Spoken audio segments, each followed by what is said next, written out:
मूलभूत रूपमा ध्यान दिन नसकेको कुराको आत्मस्वीकृति त्यो अनुभूति मैले गरिरहेको छु।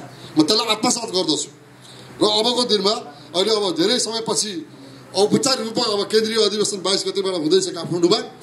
यो अब केन्द्रीय अधिवेशनमा नेतृत्वमा आउने नेतृत्वलाई पूर्ण सम्पर्कमा राखेर पार्टीका हरेक छलफलमा सहभागी गराएर ठुलो सङ्ख्यामा रहेका भुप्पूहरूलाई कसरी लोकतान्त्रिक अथवा प्रजातान्त्रिक यो धारमा क्रियाशील बनाएर कांग्रेस पार्टीलाई अझ बढी क्रियाशील र प्रभावकारी ढङ्गले नेपालको राजनीतिमा हामी अगाडि लान सक्छौँ। त्यसमा चाहिँ अब हामी सहकार्यका साथ तपाईँहरूसँग काम गर्नेछौँ। यो हाम्रो प्रतिबद्धता हो, जुन अघि गोविन्दजीले नि त्यो कुरा भन्नुभएको छ।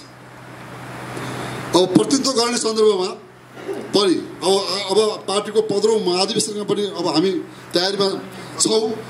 आउने पार्टीको 15औं महाधिवेशनमा अब तपाईँ भुप्पू सैनिकका साथीहरूले पनि सल्लाह गरेर अब हामी छलफल गरौँ, सल्लाह गरौँ कसरी केन्द्रीय समितिमा भुप्पूका तर्फबाट साथीहरूलाई तपाईँ आदरणीय साथीहरूलाई सहयोग गर्न सकिन्छ हामी छलफल गरौँ र मिलेर सहकार्य गरेर अगाडि जाउँ।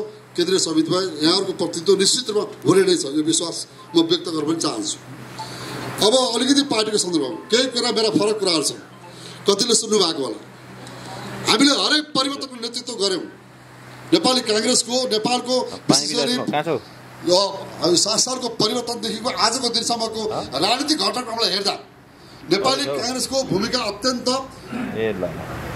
उल्लेखनीय भूमिका, ऐतिहासिक भूमिका छ। परिवर्तनको नेतृत्व हामीले गरेका छौँ, राजनीतिक जटिलताको व्यवस्थापनको नेतृत्व पनि हामीले गरेका छौँ। तर आज पार्टी आफैमा आन्तरिक जीवनमा किन समस्यामा फस्दै गएको छ र नेपालको मूल राजनीतिमा काङ्ग्रेसको भूमिका किन कमजोर हुँदै गएको छ, यो विषय अब हामीले आत्मसमीक्षा गर्नुपर्छ। पछिल्लो समयमा पार्टीमा म के देखिरहेको छु भने मैले कुनै व्यक्ति विषयलाई भनेको होइन। मैले सुरुमै भने आज पार्टीमा यस्तो भइसक्यो, यो कुरा अब आफ्नो पार्टीको फोरममा भन्नै पर्छ। हामी आफै पनि त्यसको साक्षी छौँ। सबै गुटको नाममा एक साथीले अर्को साथीलाई सुन्न चाहँदैन, हेर्न चाहँदैन, देख्न चाहँदैन।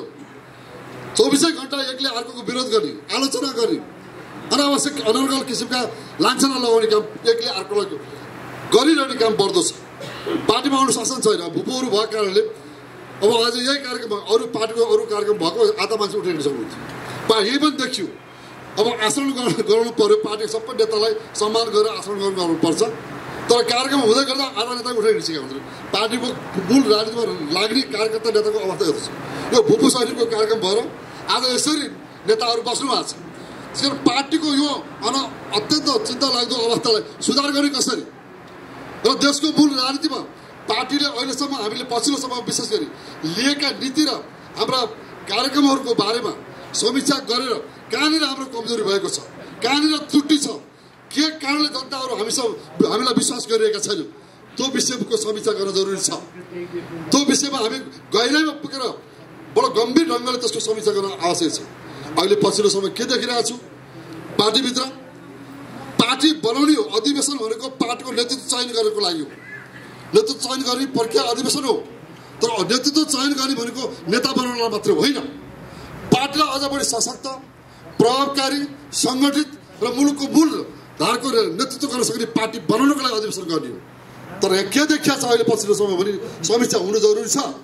व्यक्तिगत कुरा होइन। हाम्रो पर्वतको साथीले भन्नुभयो, कुरा युवा र बुढाको होइन। हामी सबै केन्द्रीय समितिमा धेरै युवाहरू छौँ। केन्द्रीय सभापति भएन होला, मूल हाम्रो चाहिँ पार्टीको भूमिकामा युवाहरू नै छौँ।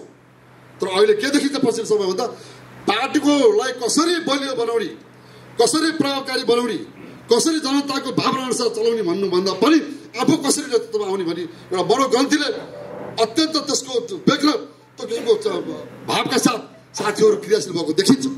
पुरा व्यक्ति नेतृत्वमा आउँदै पार्टी पनि होइन। पार्टी बन्नलाई नेतृत्व चाहिन्छ, तर नेतृत्व विचार, नीति, सिद्धान्त, योजनाहरू चाहिन्छ, रणनीति चाहिन्छ, कूटनीति चाहिन्छ। धेरै कुरा मिलाएपछि पार्टी बलियो हुन्छ र पार्टीले प्रभावकारी नेतृत्व गर्न सक्छ। व्यक्तिवादी प्रवृत्ति पार्टीमा बढ्न थाल्यो। आफू भूमिका हामी सबैको तपाईँको भूमिकाको मूल्याङ्कन हुनुपर्छ।